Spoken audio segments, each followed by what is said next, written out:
Welcome to Sweet Life Beat Life. We hope this video helps.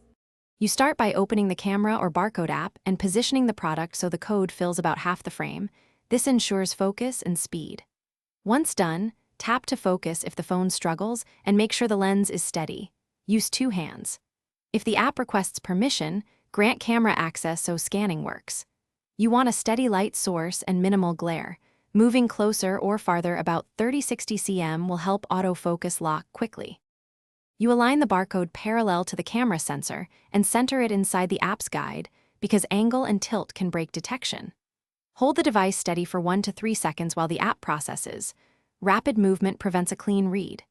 If the scanner misses, switch the rear camera or try manual input mode and adjust distance by small increments. Make sure the whole code is visible. Cut-off bars or curved surfaces need different angles or a flat area to succeed. You review the scanned result to confirm product name, price, or linked URL. This prevents errors from misreads. Once done, if the code is unreadable, take a clear photo and use the app's image import or type the digits manually.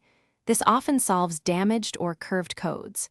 If problems persist, make sure the app is updated, clean the lens, adjust lighting, or try an alternative scanner app. One quick tip: toggling autofocus or